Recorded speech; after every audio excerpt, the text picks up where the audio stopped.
Antoine Rutayisire, igitabo yise ngo Reconciliation is my lifestyle, a life's lesson on forgiving and loving those who have hated you. Ngerekeje mu Kinyarwanda ni nko kuvuga ngo ubwiyunge niyo mibereho yanjye, amasomo y'ubuzima ku kubabarira no gukunda abakwanze. So nkuko nari maze kubivuga, n'igitabo cyanditswe na Reverend Dr Antoine Rutayisire, kandi uyu munsi ngize umugisha ukomeye wo kuba ndi kumwe na Mr Lambert Bariho. Yabanza akabasuhuzaho. Ndabasuhuje muraho. So Lambert Bariho ni umuyobozi wa Ellen Ministries Rwanda, akaba ari umuryango wa Gikristo ugamije kwakira abantu, kubigisha no kubafasha gukira.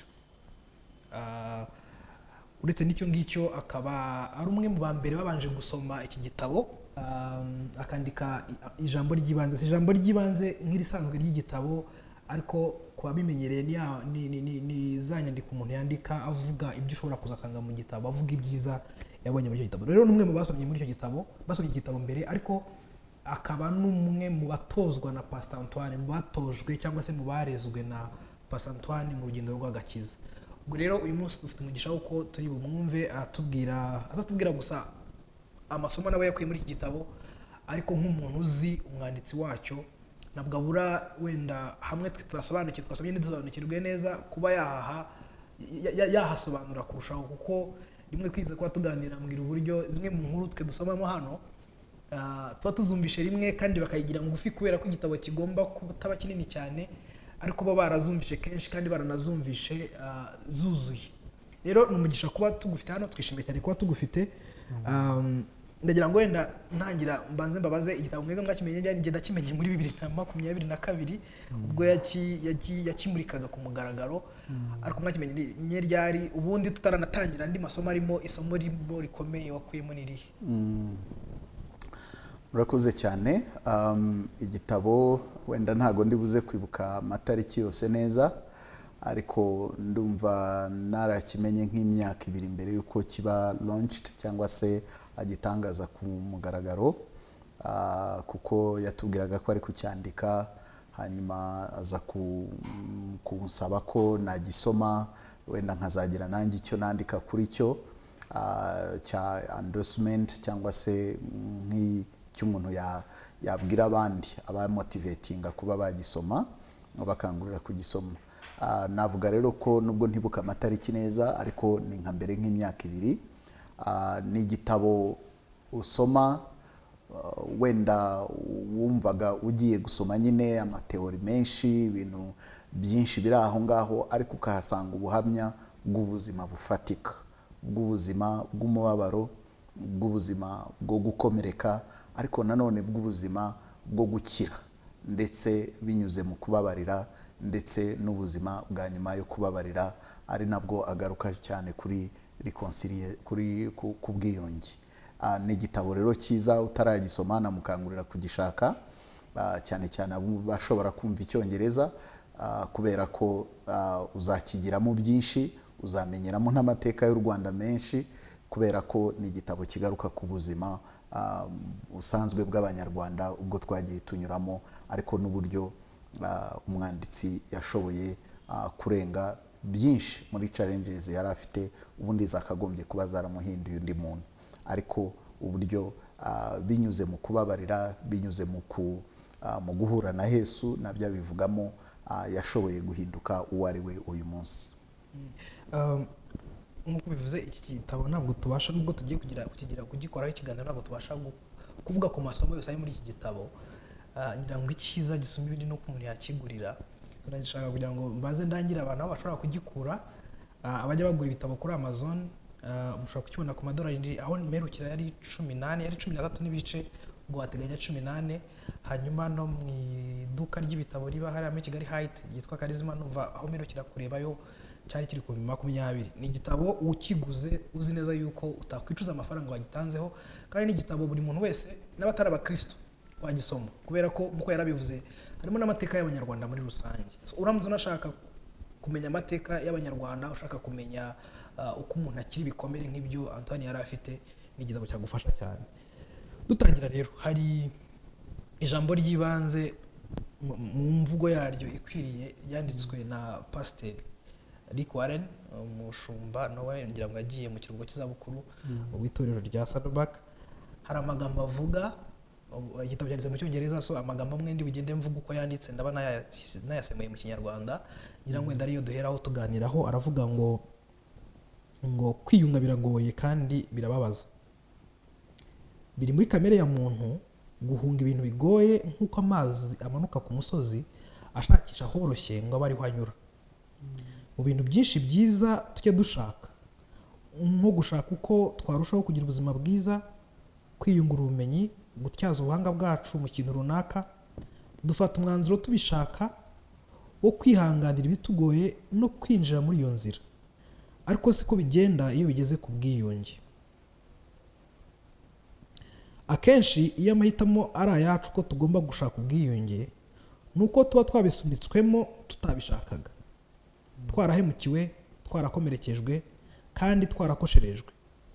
Aho kugira ngo twemere urwo rugendo rwo kwiyunga nk'uburyo bwo kwiyungura, akenshi dusidikanya niba tudashobora kwisanga twongeye gukoserezwa cyangwa guhemukirwa. Iyo wumvishe amagambo ya Pastor Rick Warren ukumva icyo avuga, anavuga ategura abantu bagiye kwinjira mu gusoma igitabo, ngira ngo asomye inkuru ya Pastor Antoine, ibyo yaciyemo nuko agenda bisobanura. Kubaho ubuzima bw'ubwiyunge si ikintu cyoroshye, kuko ubwiyunge ni ikintu kitoroshye, ni ikintu kigoye. Rimwe na rimwe ugatinya ko nujya kwinjira mu byo kwiyunga n'uwagukomerekeje ashobora kongera kugukomeretsa.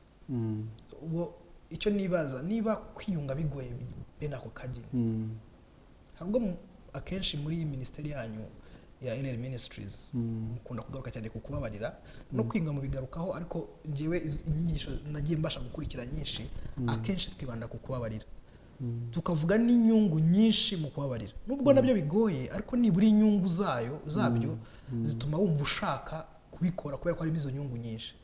Wareba kwiyunga ukumva ahubwo harimo na risiki, harimo ibyago by'uko umuntu ushaka kwiyunga nawe ashobora kugukomeretsa, ukavuga uti wamubabarira gusa ubwo byo nabikora ku ruhande rwanjye nabanje kujya gushakisha no kwiyunga nawe, nkamubabarira gusa ariko kwiyunga nkabireka. Ariko nanone ugasanga ntibiri bukunde rimwe na rimwe bitewe n'imibereho y'abantu. Nko muri iki gihugu ntabwo byari gukunda ko abantu batiyunga kandi bagomba kubana.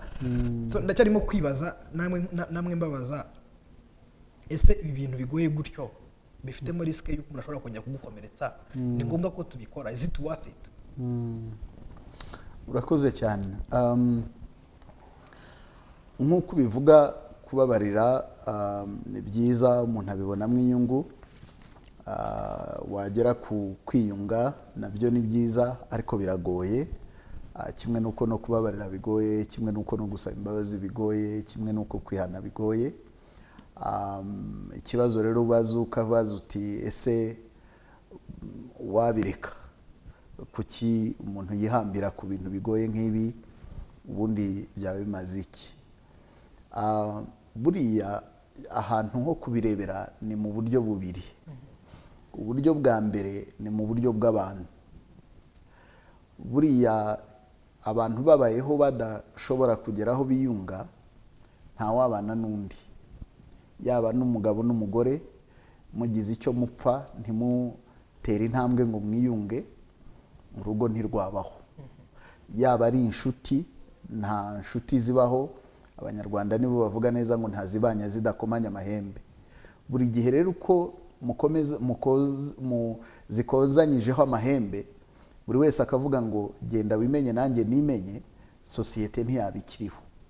Ariko ikiduha gukomeza muri sosiyete ni uko abantu bashobora kwicara bakaganira ku byabaye, bakagira uko babyemeranya. Ngira ngo no mu byadufashije nk'Abanyarwanda harimo na gacaca, ya gacaca yacu ya kera, yaho n'uwahemutse n'uwahemukiwe bashobora guhabwa amahirwe yo kongera kwicarana, imiryango ibigizemo uruhare, abantu bakabatega amatwi, abantu bakabafasha muri urwo rugendo rwo kureba habaye iki, wakigizemo uruhare ninde, akeneye gukora iki ngo agire ibyo akosora, hanyuma imiryango ikomeze kubana.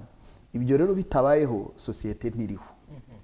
aho niho hambere nahera yuko biragoye kugira sosiyete itababarirana, biragoye kugira sosiyete utagira kwiyunga, kubera ko ibyo biravuga ngo noneho ni ijisho rihorerwa irindi. Ibyo rero byaba biteje ikibazo muri sosiyete, wasigarana sosiyete y'impumyi gusa kubera ko amaso yose yaba yavuyemo. Aho ni ku ruhande rumwe, ariko ku rundi ruhande ndabivuga noneho nk'umukristo, buriya Imana iyo ivuga ko niyo yabanje kwiyunga natwe bwa mbere, iravuga ngo umwana w'umuntu yarahemutse, umwana w'umuntu yarakosheje, yagiye kure yanjye, ariko ndashaka kwiyunga nawe. Ariko iranavuga ngo ubwo maze kwiyunga namwe mbahaye umurimo wo kunga abandi. So ntabwo rero tubikora kubera sosiyete gusa, tunabikora kubera ko ni nabyo biri ku mutima w'Imana, ni nabyo iduhamagarira guhinduka abantu bazana ukwiyunga hagati y'abantu. Yesu yigisha yajyaga akunda kuvuga ngo hahirwa abazana amahoro, peacemakers, abanyamahoro. Kubera iki? Kubera ko mwe nabo ngabo nibo bazagororerwa. Kubera ko iyi sosiyete turimo itagize abantu baharanira kwiyunga, itagize abantu baharanira kubabarirana, itagize abantu baharanira kuba abantu bakwihana bagasaba imbabazi, iyo sosiyete ntabwo yabiriho. Ngira ngo turabyumva neza tubigaruye noneho kuri context yacu y'u Rwanda. Ntago nzi niba umuntu ajya atekereza u Rwanda rutarimo kwiyunga uko rusa. Ibyo byaba ari nka bya bindi abanyamahanga babonaga ari byo bishoboka gusa nyuma ya jenoside. Ntawumvaga ko abanyarwanda bakongera kuba umwe bagaturana. Ni nayo mpamvu mu bitekerezo byabo bo icyo bumvaga bakora ni ugushyiraho igihugu kimwe cyitwa icy'abahutu n'ikindi gihugu cyitwa icy'abahutu. Abatwa bo ntumbaza aho bari kujya, ariko bumvaga ari bwo buryo bakemura ikibazo cy'abanyarwanda. Ariko kuba harabaye guhitamo kuguma turi umwe, ngira ngo n'Imana yarabishyigikiye, igenda idufasha muri urwo rugendo. Biragoye, biravunanye, cyane cyane ku wahemukiwe, kubera ko mu by'ukuri niwe uba yarahemukiwe, aba yaragize kubura ibye nabe, aba yaragize kuba victime w'ibintu bitandukanye. Ariko noneho n'icyo asabwa kikaba kigoye kurusha kubabarira, kugira ibyo arekura, ibyo biravuna. Ariko nanone hari inyungu nyinshi nazo ziri mu kubabarira zikwiye kudutera kuba twabiharanira, tutavuze ngo ubwo bikomeye turabireka. Akanyuma nakongeraho, buriya muri iyi si no mu buzima muri rusange, ugiye ukora ibintu kubera ko byoroshye wakora bikeya. Ugiye uharanira ibyoroshye gusa hari ibintu utazageraho. Ariko guharanira ibikomeye ukabigeraho nibyo bikugira intwari, nibyo binatuma ugira ibyo ugeraho ukagira n'ibyo ugeza ku bandi. Niyo mpamvu rero nubwo kwiyunga bigoye, bikaba biruhije, ikaba ari inzira igoranye, akaba ari inzira y'inzitane, ariko dukwiye kubishoramo kubera ko inyungu zabyo ziruta gukomera kwabyo. Uvuga ku kuba kwiyunga ari iby'ingenzi ku bantu bose muri rusange, ariko no kuba abakristo barahawe umurimo wo kwiyunga, unyibukije ikibazo njya nibazo. Birumvikana kwiyunga bitangirana no kubabarira. Hari amagambo njye nibaza rero Yesu yavuze. Iyo wumva urwego yashyizeho rwo kubabarira wumva ruhanitse cyane. Haravuga ngo ubabarire mugenzi wawe inshuro 77, wumva ni nko kumubabarira ubuzima bwe bwose, ibyo yakora byose, igihe abikorera cyose n'iki. Ariko ijambo rimwe rijya rintera amatsiko yo gusobanukirwa niba wenda hari bishoboka ko hashobora kuba hari indi context iri behind it, cyangwa niba hari ubundi busobanuro burenze ubwo nsoma, kuko iyo ririya jambo risomye rintera ubwoba. Aho Yesu avuga, ndibaza ko ari muri Matayo 6:12 cyangwa 6:12, amaze kuvuga isezerano rya data twese akavuga ngo nkunda babwiza ukuri yuko nimutababarira bagenzi banyu namwe so atazababarira. Njya nibaza ni ikibazo cy'amatsiko, wenda nsa nkaho gitandukiriye gato ku byo twavugagaho, ariko binahuye. Ese biriya binabavuga nuvuga ngo nabwo umuntu utababarira ashobora kwisanga mu byago byo kurimbuka kubera ko atababariye gusa, kandi yarizeye Kristo, yaragendanye nawe n'iki, kuba atarababariye gusa bigatuma na so se we mwijana atamubabarira, bityo akisangaho atakaba yisanga. Ndabisubiza mu buryo wenda nka butatu. icya mbere kubabarira bigushyira ahantu runaka, bigushyira muri pozisiyo nziza nawe wakwakiriramo imbabazi z'Imana. Ariko burya iyo utababariye, ibiganza byawe n'amaboko byawe biba byuzuye wa wundi utababariye. Bityo rero Imana isutse imbabazi zayo zirajya hehe? Ko ibiganza byawe byuzuye abandi, kugitekereza wa wundi ko ari we utekereza, ko ari we urota, ko ari we uhora ufite mu mutima wawe. So aho rero ni ahambere. Ariko ahandi ha kabiri, buriya nyuma yo kwakira umwami Yesu dukeneye no kubana nawe nk'umwami. Niba dukeneye kubana nawe nk'umwami rero akaba atubwira ati nimubabarire, dukwiye kwizera umwami tukavuga ngo azi impamvu atubwira kubabarira. So bityo tukabikora bwa mbere kubera ko bidushyira ahantu heza ho kwakira imbabazi z'Imana, ariko bwa kabiri kubera ko umwami yabivuze. Ubwo yabivuze reka mbikore nubwo bigoye, ahubwo musabe amfashe mbashe kubishyira mu bikorwa. Hanyuma ikindi nacyo nashaka kuvuga kugira ngo nko mu rusyo ariko nkome n'ingasire, wagira ngo Yesu yavuze kukubabarira gusa, ariko ntabwo ariko kuri. Yesu yavuze no kukwihana ndetse no gusaba imbabazi. Iyo uvuze, iyo usomye muri aho wavugaga Matayo 6, iyo usomye mbere gato muri 5, Matayo 5:23, waravuga ngo nujyana ituro ryawe ku gicaniro, wagerayo ukibuka ko hari umuntu ufite icyo mupfa, ni ukuvuga we wagiriye nabi, afite ikintu akurega, ngo siga ituro ryawe ubanze ugende wikiranure nawe. Ibyo nabyo bikomeye nka cya kindi yavuze ngo nimutababarira, kuko no kuramya kwawe no gusenga kwawe no kugira ibindi ukora utaramara kujya kwikiranura na mwene so, haba harimo ikibazo. Wenda kubyumva neza, ibaze abo yabwiraga bari bagifite urusengero rw'i Yerusalemu. Bivuga ngo bagombaga gusiga amaturo, ihene, intama n'ibindi byose bakabisiga i Yerusalemu, bagasubira mu midugudu bari batuyemo kugira ngo bikiranure n'uwo basize bagize ibyo bapfa, bajye babona baze batamba ituro. So Imana rero iha agaciro kwihana, iha agaciro gusaba imbabazi, kimwe n'uko iha agaciro no kubabarira. Ibyo byombi kandi, izo mpande zombi nizo burya zoroshya rwa rugendo rw'ubumwe n'ubwiyunge. Kuko ubwiyunge ntibwabaho hatabayeho gusaba imbabazi, ubwiyunge ntibwabaho hatabayeho ndetse no kuvuga ngo nababariye, nihaniye nasabye imbabazi, ariko nanone nanababariye. Ibyo nibyo bigira, nabyita ko arizo piliye cyangwa se inkingi zubakirwaho ubwiyunge. Urakoze cyane. Nk'uko twabivuze, igitabo kiravuga, ni inkuru ya Pastor Antoine. So avuga kuko ku mateka y'igihugu, ariko akagenda anagaruramo ubukristo n'iki. Hari amagambo rero nshaka ko kubazaho avuga ku rupapuro rwa 8 rwo mu ntangiriro cyangwa iriburiro. Avuga ngo muri 1996 nabanje gusohora igitabo nise ukwizera kunyujijwe mu muriro, Faith Under Fire. Ubuhamya bw'ubutwari bw'abakristo. Cya gitabo gikubiyemo ubuhamya bw'uko abakristo bitwaye muri jenoside, bwaba ubwiza ndetse n'ububi. Ese Imana yaraturetse? Ukwizera kwacu kwari kwagiye? Ni gute ikintu nka kiriya kiba mu gihugu aho 90% by'abaturage bari abakristo? Ni gute abakristo bagambaniye kandi bakica bagenzi babo? Gutekereza neza nitonze kuri ubu buhamya nandikaga byampaye umucyo kuri iyo ngingo.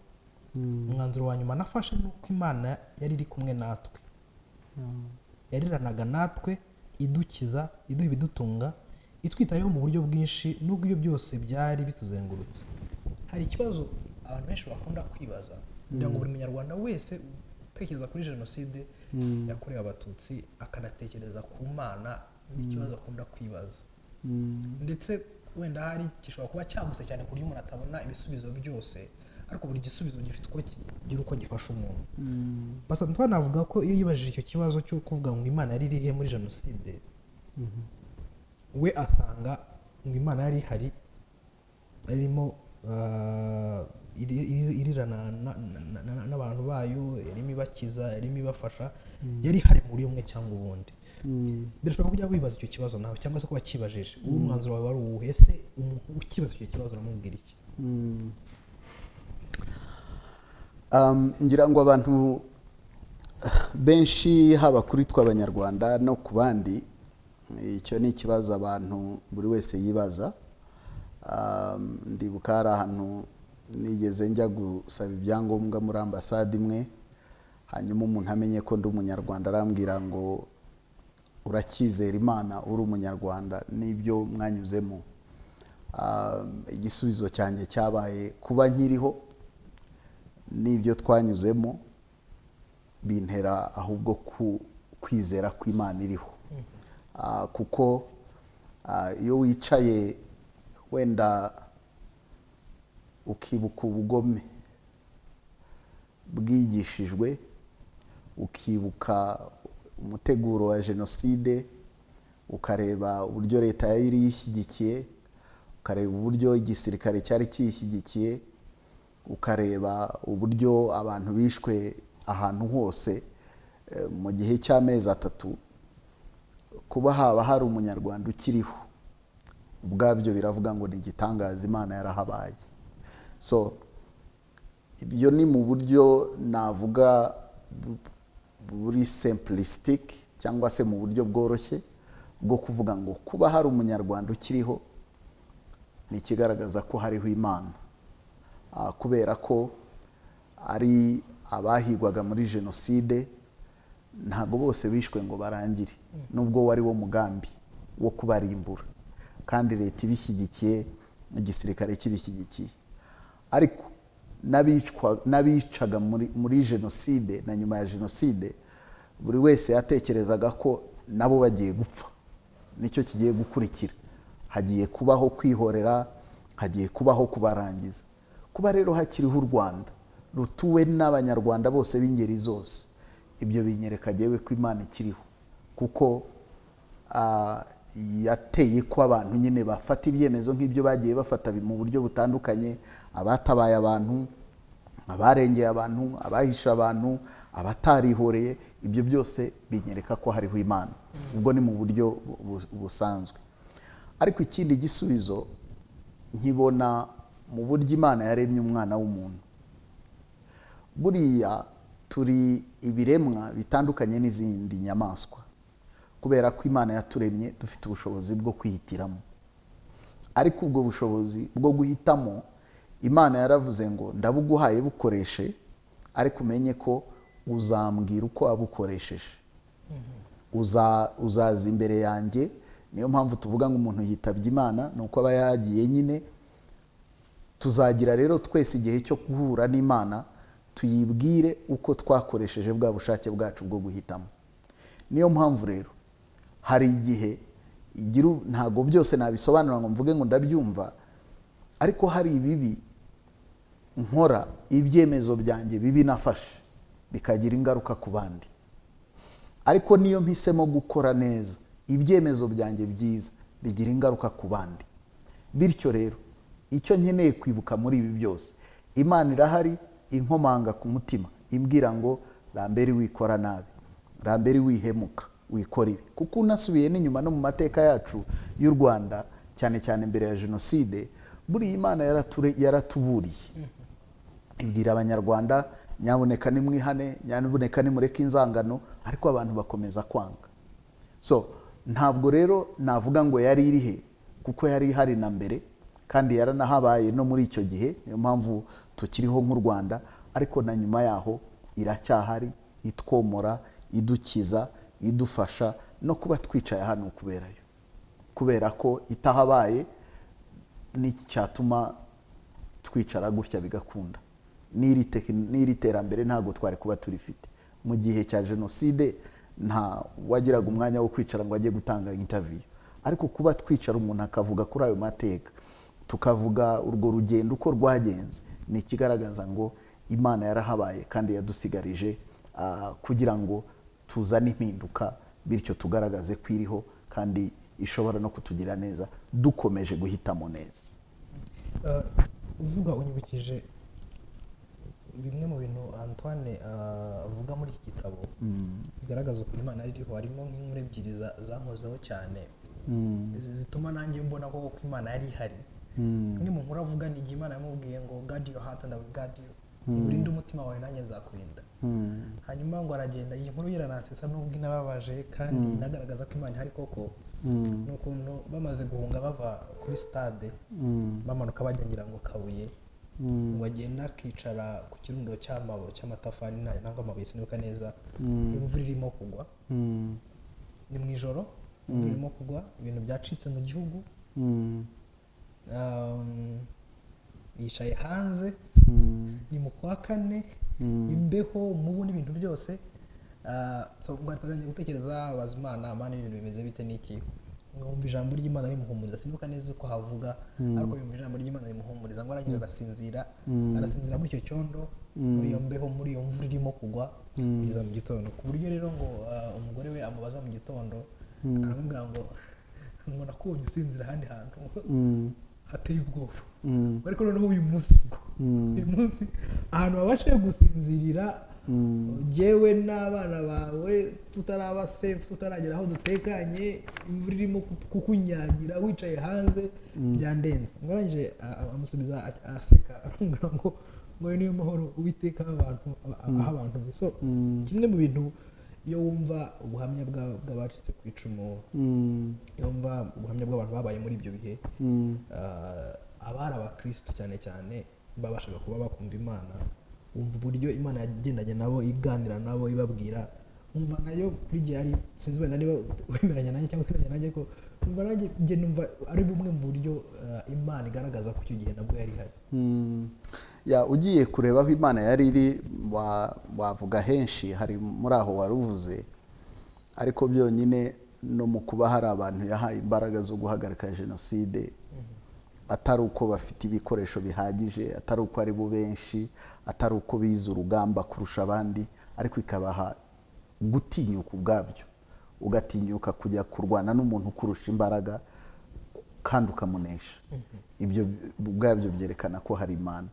So hari rero ibimenyetso byinshi umuntu yarebaho nuko yagiye iganira n'abantu, ariko Imana yo yari ihari kandi na n'uyu munsi iracyahari mu gihugu cyacu. Gusa ku muntu ukirwana nabyo, namubwira ngo byonyine kuba ugihari birashoboka ko iyo Mana ihari. Nkakugira n'inama yo kuvuga ngo maybe tinyuka uyibaze ngo wari uri, ubundi utegereze icyo izagusubiza, kubera ko ni Imana ivuga, ni Imana isubiza. So wenda dusubiye mu gitabo nanone mu nkuru Pastor Antoine aba arimo kuganirira abasoma igitabo, atangira nyine avuga ubuzima bwe, uko yavutse, impamvu yitwa Rutayisire. Abantu bazasome igitabo bumve impamvu yitwa Rutayisire n'amazina y'abakuru be, akavuga uko ubuzima bwe bwari bumeze mbere ya 59 ndetse na nyuma gatoya, agasobanura ubuzima burebure, agasobanura uko papa we bamwica ntanamenye ko bamwishe, agasobanura uko abimenya ari uko agiye ku ishuri ari kumwe na nyina, bagiye gutangira ishuri bakamubaza bati witwa nde, akavuga ati amazina ya se, akayavuga ariho cyangwa yarapfuye, mama we agasubiza ngo yarapfuye. Noneho umusore wari umaze imyaka myinshi ategereje ko se yagiye muri business, ko yajyaga azijyamo i Bugande, azagaruka amugarukaniye amabiswi n'amabombo n'abandi bana, shocked for the first time, atangazwa no kumva ko papa we yapfuye. Rero avuga ubuzima bwe bwinshi butandukanye muri iyo nkuru, atari busubiremo, abantu bashobora kuzisomera igitabo bakabwumva, ariko agera ahantu avuga ngira ngo muri kiriya gihe cye ajya ku ishuri agaruka n'iki, ubuzima bw'abatutsi mbere ya 1994, nyuma ya 59 ariko mbere ya 1994 ko bari babayeho, akavuga amagambo akomeye numva ashaka kugira ngo nyasome hanyuma uze kuyagarukaho n'ikibazo nza kubaza kiraza kuba giturutsemo aho ngaho. Aravuga ngo ubu nsubiza amaso inyuma nkasanga ni ku rupapuro rwa 39, abafite ibitabo bashaka no kureba video, cyangwa se nawe nureba iyi video ukajya kukigura ibi dusoma uzasanga ku rupapuro rwa 39. Aravuga ngo ubu nsubiza amaso inyuma nkasanga nta bihe bibi umuntu yacamo bisumba ko wabaho umutima wawe waramba uburenganzira bwo gupanga cyangwa gutegura ibyiza runaka ushaka kuzageraho, ahubwo ukabaho nk'agati gatembanwa n'amazi kakagana aho ayo mazi agana. Agakomeza ku rupapuro rwa 41 akavuga ngo nta muvumo wavumwa mwene muntu usumba kubaho ubuzima butemerewe kurota ejo hazaza heza. Wowe ntabwo wabaye cyane muri repubulika ya mbere n'iya kabiri mu by'ukuri wari utaramenya byinshi, ariko ndabizi ko mu mirimo mukora muganira n'abantu benshi baciye muri ibyo bihe. Kandi nubwo uvuga ngo abahutu bari, nubwo abantu mu mateka iyo uyasoma ikintu ushobora guhita ukuramo mu buryo bworoshye ari ukuvuga ngo abahutu bari ku ngoma bari bameze neza, iyo ugiye kureba nawe usanga ubuzima bwabo butari bwiza. Nubwo byari bikabije bitwaga abatutsi icyo gihe. Rero akagaruka kuri iki kintu cyo kuvuga ngo umuntu kubaho adafite uburenganzira bwo gutegura ejo hazaza heza, ukiga nk'uko bimubaho, ukaba umuhanga ugatangira kwigisha muri kaminuza bakakuringaniza bakagusubiza mu cyaro n'iki. Noneho ukareba n'uyu munsi, ubwo ndavuga ngewe navutse muri jenoside, navutse tariki 13 z'ukwa kane 1994, urumva navutse muri jenoside. So ubuzima bwanjye buza nkaho bwo kumenya ubwenge ari ubwa nyuma ya jenoside, n'abandi bose bavutse nyuma ya jenoside. Aya makuru tumva nk'amakuru, ariko abanyarwanda bose kuri iki gihe bafite uburenganzira bwo kwiga, bwo gukompeta mu kazi, bwo gukora ibintu bitandukanye, bafite amahirwe angana. So nabivugiraga ko uganira n'abantu benshi, uganira n'ab'icyo gihe babayeho muri ubwo buzima, ariko natwe twavutse nyuma y'icyo gihe. Nkavuga ikibazo nibajije, numva ngize amatsiko yo kuzakubaza nk'umuntu wasomye kino gitabo kandi unakora uyu murimo wa buri munsi. Nkavuga iyo witegereje twebwe ab'urubyiruko rw'iki gihe, ubona dusobanukirwa neza amahirwe dufite yo kuba turi mu Rwanda rumeze rutya. Ese watubwira iki cyangwa wabwira iki urubyiruko cyadushoboza gukoresha aya mahirwe, kuko uko bisa ni nkaho abandi batayigize menshi, nyamara bubatse ibingibi turimo kubaho muri iki gihe? Ntekereza ko iki ari ikibazo navuga gituruka nyine mu mateka, ngo ntawubara inkuru nk'uwariraye. Abenshi bavutse nyuma cyangwa se bari bato mu gihe cya jenoside, iyo bavuze kudahabwa uburenganzira, kuringaniza, abantu bumva ari inkuru, ariko mu by'ukuri byabayeho. Bitangira ari iby'amoko, bigeraho bijya mu turere. Ndibuka ko nanjye iringaniza ryangezeho, kubera ko mu gihe cyo gukora ikizamini cya leta kijya mu mashuri yisumbuye, akarere kacu kari kahawe imyanya mike, hanyuma sinatsinda, ariko abo ndusha amanota bahandi mu tundi turere babona imyanya muri leta. So urumva rero ni ibintu navuga ko nanjye byagizeho ingaruka, nubwo ntari uw'amateka yari yarise umututsi, ariko ibyo ni ibintu byabayeho. Buriya rero nk'uko yabivugaga, kubaho udashobora kurota ejo heza, iyo utarota, iyo utagira indoto, iyo utagira imishinga, iyo utagira ibintu utekereza, burya uba watangiye gupfa. Kuko umuntu wenda gupfa niwe utangira kubona urupfu nyine ari rwo ruri imbere, nta gutekereza, atangira kuraga, atangira kubwira abana be, bana banjye muzajye mwibuka ibi, muzabigenze gutya, kubera ko arabona atagifite henshi, arabona atagifite iminsi myinshi. So ibyo rero ni ibintu byicaga abantu bahagaze, umuntu agapfa ahagaze, umuntu agapfa abyumva, akakira nyine ko we nta burenganzira afite, ntabwo ari umuntu, ni inyamaswa, ni ikindi. Abubu rero, urubyiruko rw'uyu munsi hari igihe ubareba ukabona bameze nk'abasinze amahoro, nk'abasinze amahirwe, ukabona hari ukuntu batamenya ikiguzi cy'ibyo barimo, cy'iterambere bicayemo, ikiguzi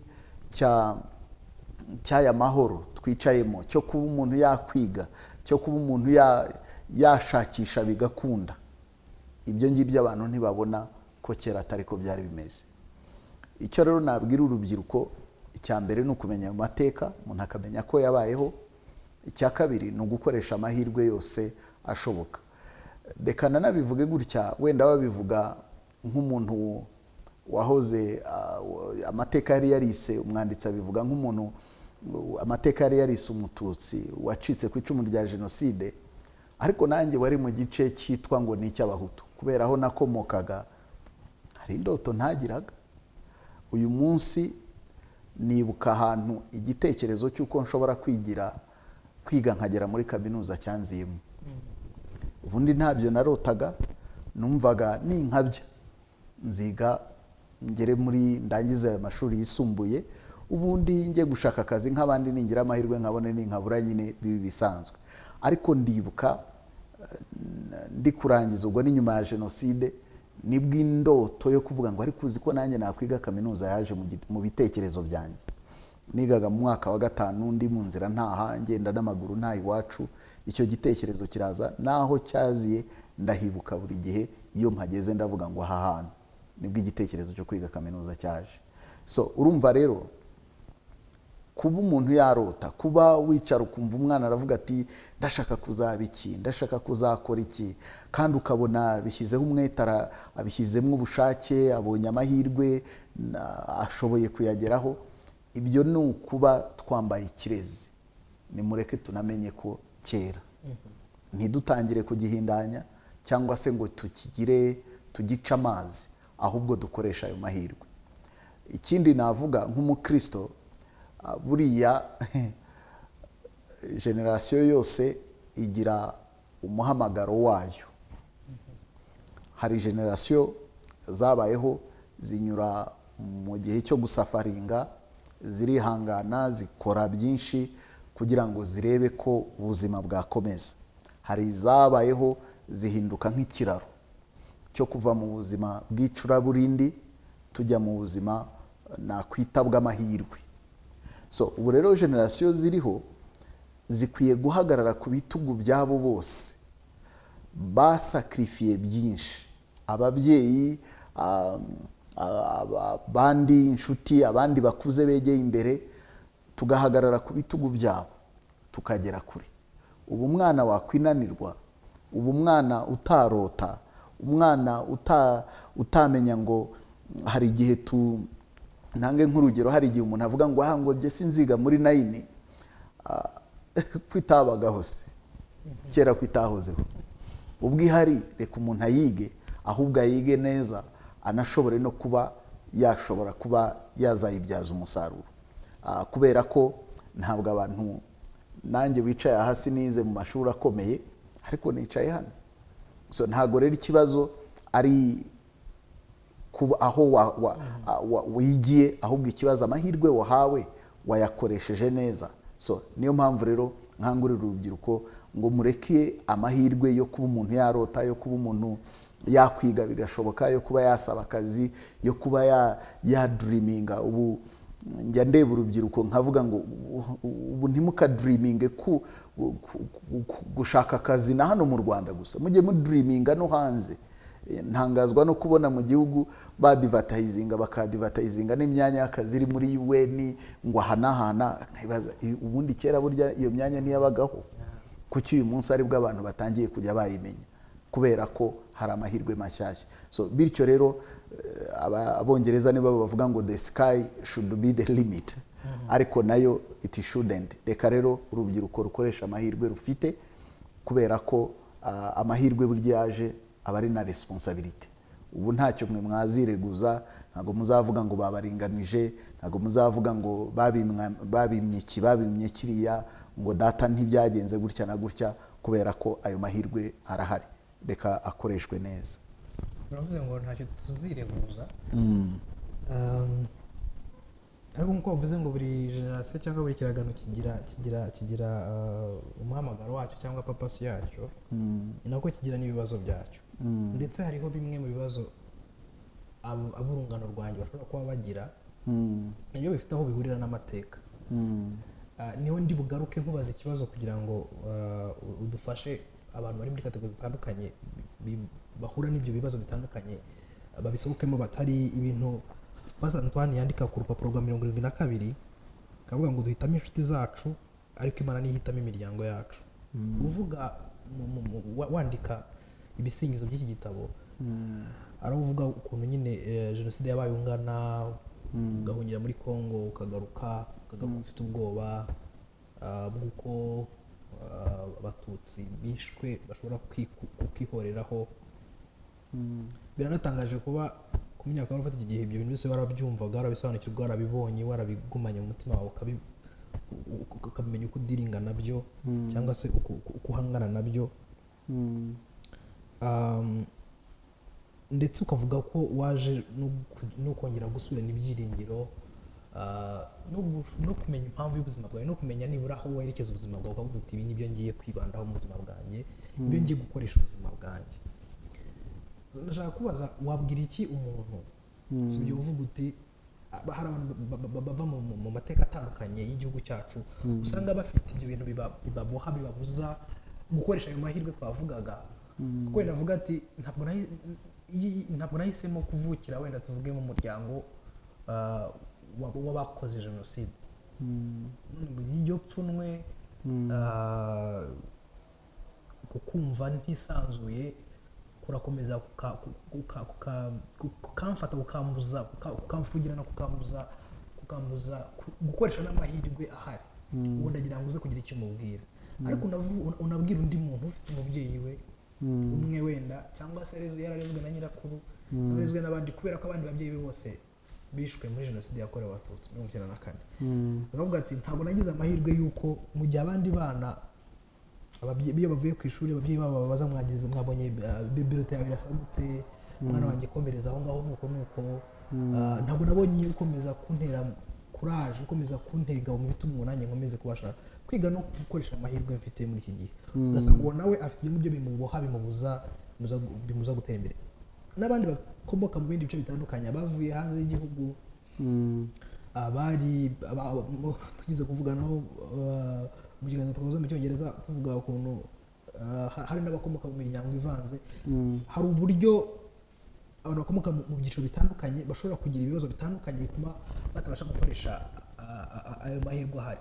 Nubwo wenda hari ijambo wabwira abo bantu muri rusange, ariko ibyo byiciro byombi uko ari bibiri ndagira ngo ugire ikintu ubabwira, cyane cyane abakomoka muri iyo miryango yakorewe jenoside, abakomoka mu miryango y'abayikoze, ugasanga bifite ukuntu bibabuza gutera intambwe bajya mbere. Abo bantu babwira iki, barasohoka gute muri urwo ruzitiro ngo babashe nabo gukoresha amahirwe ahari muri iki gihugu? Buriya amateka ni umwarimu w'ubuzima. Ashobora rero kukubera umwarimu mwiza iyo ubaye umunyeshuri mwiza, ariko abashobora no kukubera umwarimu mubi iyo ubaye umunyeshuri mubi. Icyo mvuga ni ikihe?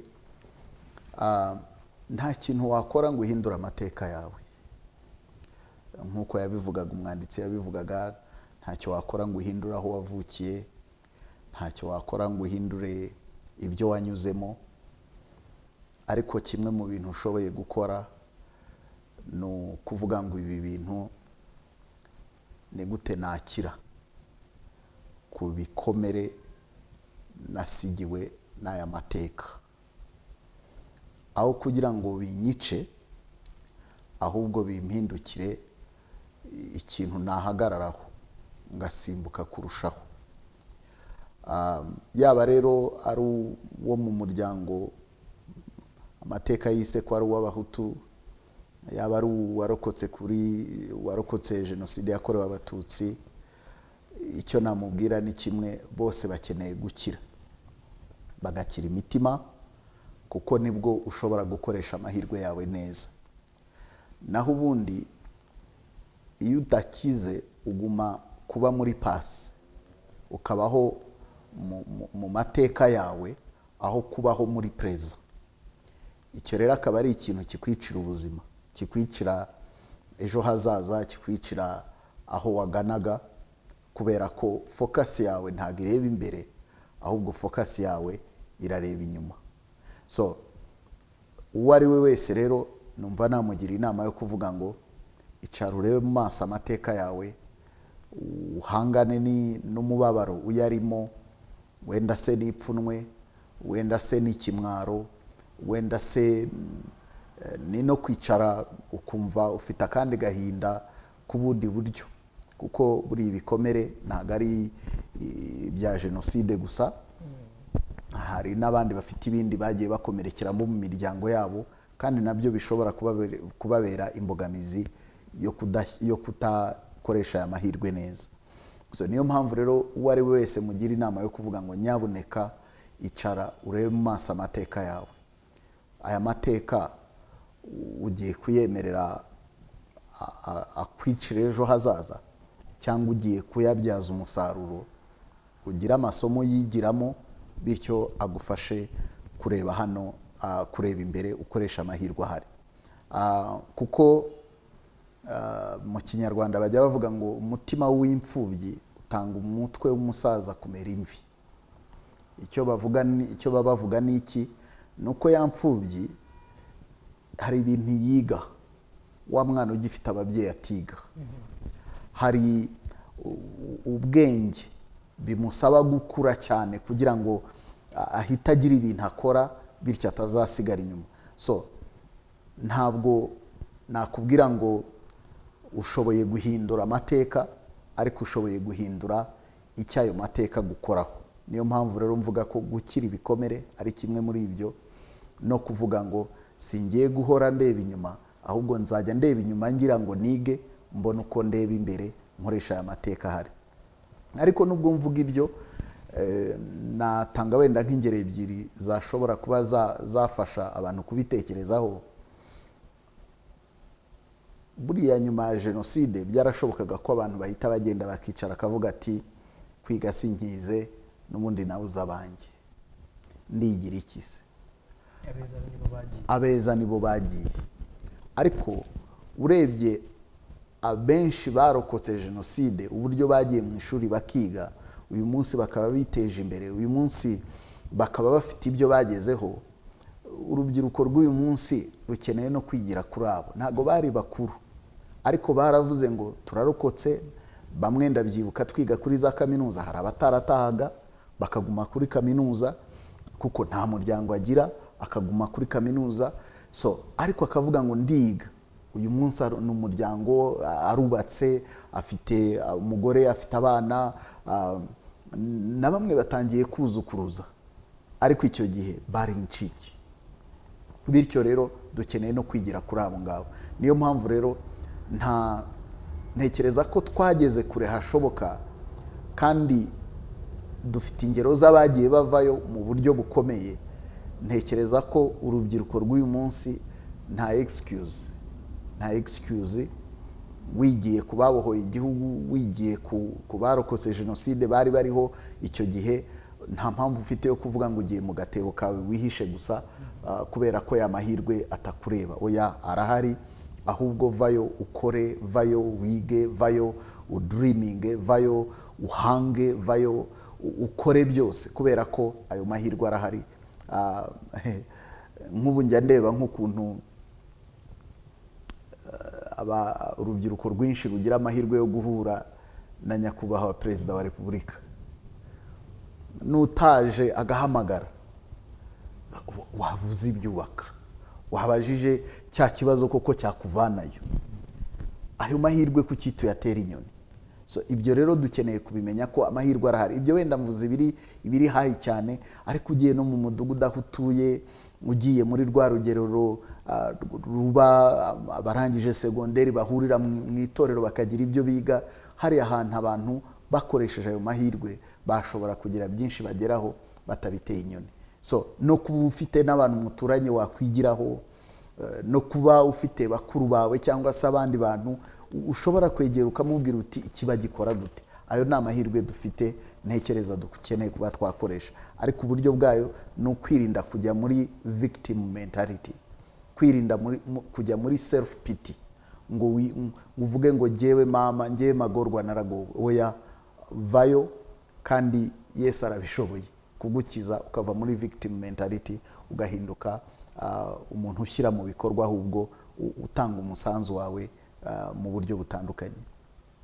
Kimwe mu bintu Pastor Antoine avuga mu gitabo uvuga iyo victim mentality, hari inkuru avuga y'ukuntu rimwe yarimo yigisha ngira ngo muri Canada, noneho ngo umwe muri groups cyangwa tribes cyangwa se amoko y'abanyakanada nayo yakorewe ubwicanyi, yishwe nyine birashoboka ko ari amoko gakondo y'abanyakanada yishwe n'abimukira. Noneho ngo rimwe atanga ikiganiro, gutanga ikiganiro anavuga yuko ngira ngo ni umukufi cyangwa iki, umwe mu bayobozi bayo moko yamuhaye, ngo aramubwira ngo wakoze cyane kuvuga amagambo wavuze, ngo kubera ko urebye amahirwe abantu bakomoka mu bwoko bwanjye bahabwa muri Canada n'uburyo batayakoresha kubera ko bavuga ngo twarahemukiwe, twarababajwe, noneho ahubwo urubyiruko rwacu bakisanga mu biyobyabwenge, bakisanga nyine muri bya bindi agahinda kabasunikiramo. Ariko nanone ukareba hari n'ahandi avuga Pastor Antoine avuga mu gitabo, avuga uburyo urugendo rwo gukira atari ibintu byikora, ari ibintu umuntu agomba kugiramo uruhare. Ngira ngo birahura n'ibyo wavugaga rero by'uko umuntu wese yagerageza, umuntu wese yagerageza akavuga ati se mpere hehe, mbigenze nde kugira ngo mbashe gutsinda aya mateka, kuko sindi buyibagirwe ntaho ari bujye, ariko mbashe kuyatsinda. Ariko ubundi wenda ngira ngo tuzi no guhita tugana ku musozo kuzindaje ikibazo kimwe, ariko reka maze iki ngiki nubwo kitari kiri muri gahunda. Urubyiruko bagorwa n'uru rugendo rwo kubabarira, rwo gusaba imbabazi, rwo kwiyambura umwambaro amateka yabambitse, rwo gusohoka mu gahinda katewe n'uko bahemukiwe ku rwego rw'indengakamere, bahemukiwe ho twese tuzi. Mubafasha muti, nzi ko ukorera muri RL Ministries, bababona bate? Ese utabashije kuza i Kigali aho icyicaro cyanyu gikuru kiri, we yakura hehe ubufasha? Umuntu uzareba ikiganiro akumva yifuje koko kugira icyo akora kuri ya mateka, akureho ubufasha.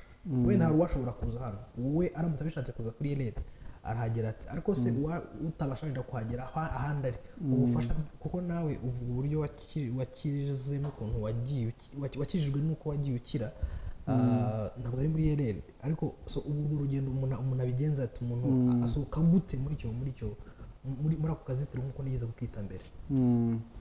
Urakoze cyane. Ntabwo aho gukirira ari i Kigali, nta nubwo aho gukirira ari muri RL Ministries. Aho gukirira navuga ngo ni ku musaraba wa Yesu, uhagararanye na bene so bashobora kugutega amatwi bakakumva, kandi bakemera kugendana nawe urwo rugendo. So yabigenza ate rero? Yakwegera hafi hashoboka, uko ibi biganiro ntabwo bibera i Kigali gusa, mu midugudu birahaba, amatorero atandukanye agira gahunda z'isanamitima n'ubwiyunge, muri za ADPR, muri za EPR n'andi matorero atandukanye, muri Kiliziya Gatolika nabo barabigira. So ku buryo rero nta munyarwanda wavuga ngo yabuze aho yajya gukirira, kuko mu matorero menshi barabigira. Usibye n'amatorero, habaho za club nyinshi z'urubyiruko, z'ubumwe n'ubwiyunge, muri za kaminuza, muri za mashuri yisumbuye n'ibindi byinshi bitandukanye. Ariko icyo nitsitsaho cyane ku musaraba wa Yesu, aho ngaho ushobora kuba wahakirira, kuko niwe ukwakira intimba, niwe wikoreye intimba zawe, niwe wishyizeho imibabaro yawe, niwe wakuruhura. mu byamuzanye Yesaya 61 ni ukuvura afite imvune mu mitima, ni uguhoza abarira bose, ni no kugira ngo aduhe ikamba mu cyimbo cy'ivu, aduhe amavuta yo kunezerwa mu cyimbo cy'ubwirabure, ariko anaduhe n'umwambaro w'ibyishimo mu cyimbo cy'umutima wihebye. So ku musaraba wa Yesu rero uyu muntu yahakirira, ntakeneye ibintu birebire ngo aze murereri cyangwa se ahandi, ariko akeneye kubona ahantu yahurira no mu musaraba, no mu cyumba iwe yakwicara agasenga, akabwira Yesu umubabaro we, akabwira Yesu agahinda ke, ashoboye kubona mugenzi we umufasha muri urwo rugendo, bagafatanya kujyana imbere ya Yesu, ntacyo byatwara, byaba ari ubwiza buhuye no kwisiga, ariko atanabishoboye no ku giti cyawe wasenga kandi Imana yagukiza. Uwashaka se gufashwa na RL, uwashaka gufashwa na RL Ministries dukorera i Kigali. Nimero wenda zacu ushaka kuba wadukontakta ni 078850, hanyuma 1800 1986, 078850 1986. Uyihamagaye mu masaha y'akazi ukwereza ubutumwa, turaguhamagara iyo tugarutse ku kazi. Urakoze cyane. Tugana ku musozo nk'uko twabivuze, igitabo ni igitabo kinini kirimo amasomo menshi cyane tudashobora kuvuga yose ngo tuyarangize. Kirimo inkuru nyinshi kandi ziryoshye. Ariko nagira ngo dusoreze kuri aya magambo n'ubundi Pastor Antoine yandika ku rupapuro rw'130.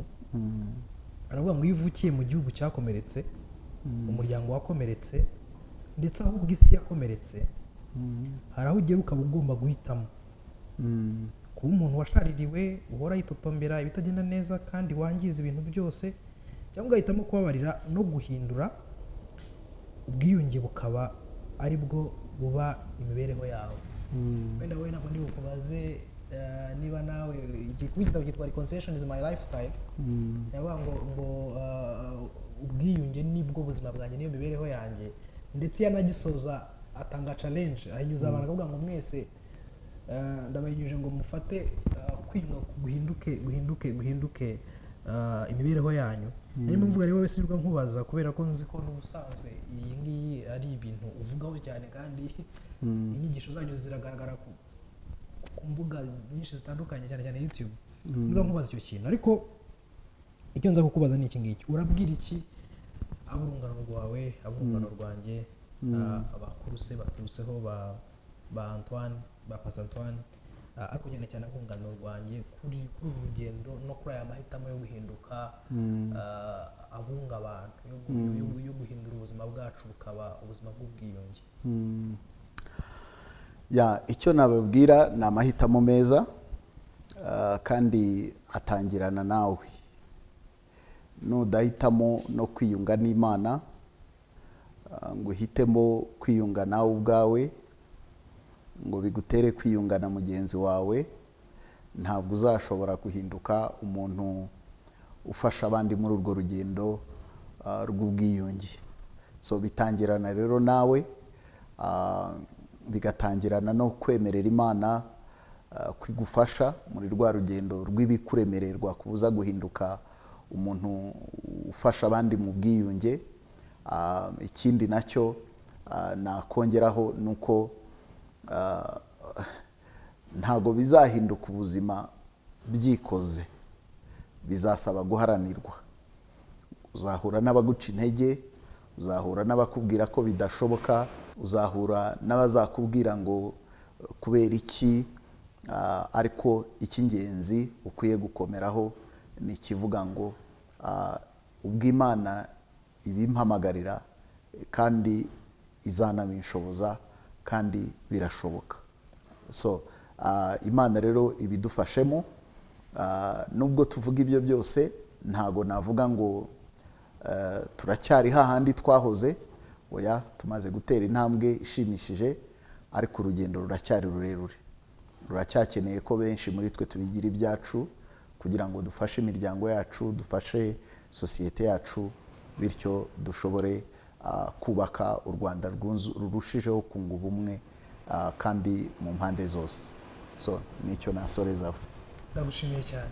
ndagushimiye cyane ku mwanya mwaduhaye ku masomo mwatwigishije kumenya umwanya mwadusangije ariko no mu buryo bwagutse ku musanzu mukomeje gutanga mu kubaka urubyiruko no kwigisha abantu iby'urugendo rw'ubuzima iby'urugendo rwa gikristo kandi tubivugire ku karubanda turabakunda murakoze cyane.